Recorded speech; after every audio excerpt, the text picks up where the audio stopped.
Infrastructure development is a vital component to encouraging a country's economic growth. Successful countries have proven this to be true. That's why the Duterte administration has made infrastructure development among its top priorities. Anchored on the Build, Build, Build program, the government has envisioned an accelerated growth in infrastructure development that will in turn lead to the increase of the productive capacity of the economy, create jobs, increase incomes, and strengthen the investment climate, leading to a sustained inclusive progress. All leading to the ultimate goal of uplifting the lives of Filipinos. This has been the boldest, most ambitious infrastructure program in Philippine history. The Duterte administration on its first year has allotted 5.4% to its gross domestic product for its infrastructure programs, the highest in 50 years, compared to an average of only 2.6% to its GDP from the previous 6 administrations. The estimated public spending on infrastructure projects will reach at least 8 to 9 trillion pesos from 2017 to 2022 to usher in a golden age of infrastructure in the Philippines. About half the total budget for infrastructure goes to the DPWH. The DPWH infrastructure plan is based on strategic programs and policies that would have clear social and economic benefits, especially to the marginalized. Through the traffic decongestion program, the department shall widen national roads and bridges, construct bypasses and diversion roads, erect flyovers, interchanges and underpasses, including the expansion and construction of high-standard highway networks based on its master plan and technical studies. The 2012 JICA study estimates that Metro Manila is losing 2.4 billion pesos a day or 8% of the GDP due to traffic. Chronic traffic congestion led to problems like excessive travel time and aggravated roadside environment, including air pollution, noise, and vibration.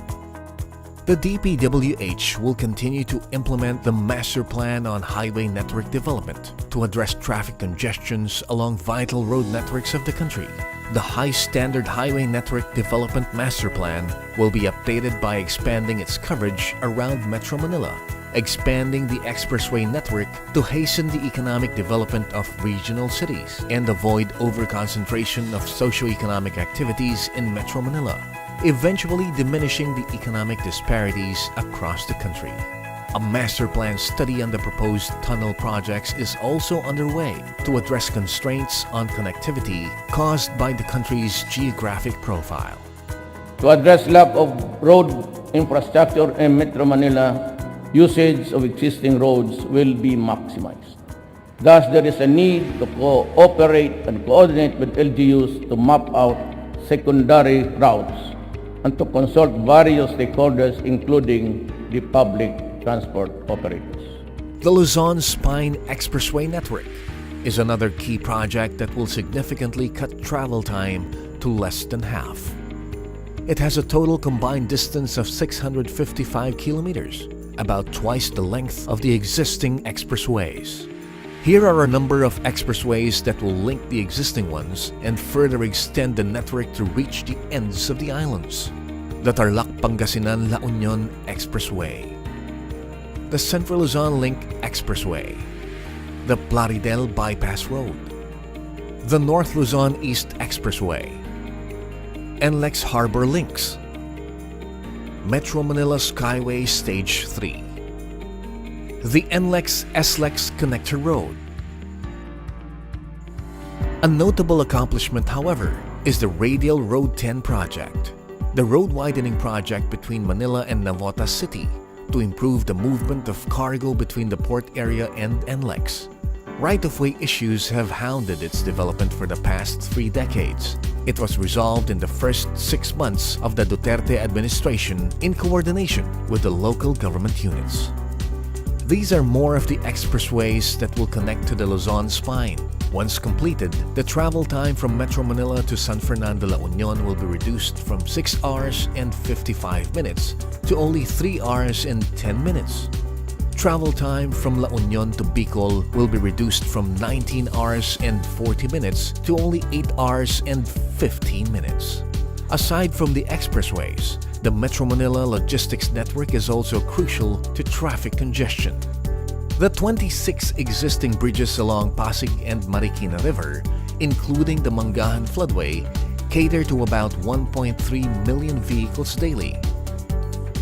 In addition, 12 more bridges will be constructed to provide alternative linkages between major thoroughfares.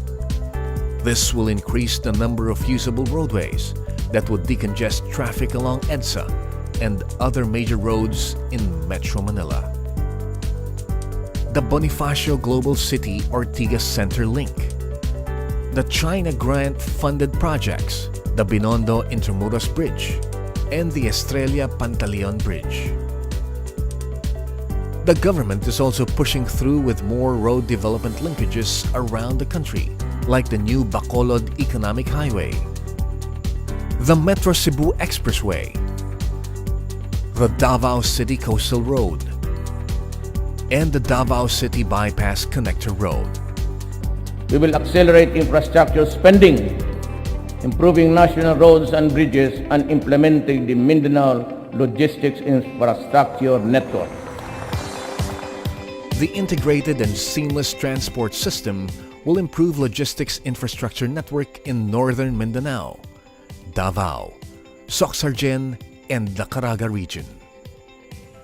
This will further develop the agribusiness competitiveness in Mindanao, including growth corridors in western Mindanao. Study and implement inter-island linkage projects and connect gaps along national roads. The Philippines' longest structure that spans a body of seawater is the San Juanico Bridge that was built in the 1970s. DPWH aims to duplicate the creation of long-span bridges and will conduct feasibility studies. Plans to implement inter-island linkage projects were long time envisioned in the 1999 Master Plan Study on Visayas and Mindanao Islands Strategic Road Network Development Project. An example is the Pangil Bay Bridge Project, connecting Misamis Occidental and Lanao del Norte. Its completion in 2021 will bring travel time down to only 10 minutes, as compared to the usual 102-kilometer route through the Tubod-Kapatagan-Molave-Tangub Road, or via Roro, which takes about 2.5 hours. The Convergence and Rural Road Development Program will enable the department to construct and upgrade local access roads that leads to chosen tourism destinations, Roro ports, seaports and airports, build farm-to-market roads, as well as to develop highways that point the way to industrial trade corridors. The Public-Private Partnership Program will augment and complement locally funded and foreign-assisted projects. DPWH will construct and rehabilitate flood mitigation structures along major river basins and principal rivers under the Integrated Water Resources Management Program.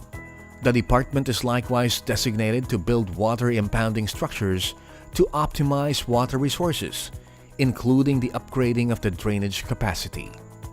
Through the Disaster Risk Reduction and Climate Change Adaptation Program, DPWH will rehabilitate, retrofit, and strengthen existing bridges to make them resilient towards the impact of disasters like large-scale earthquakes.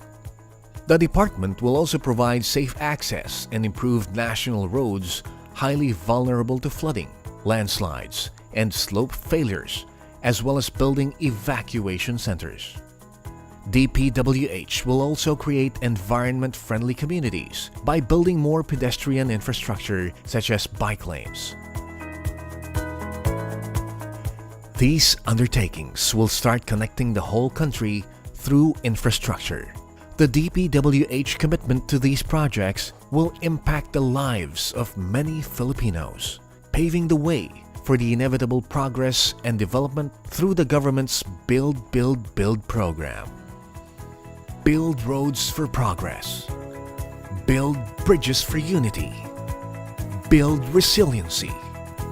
And build hope for a new Philippines.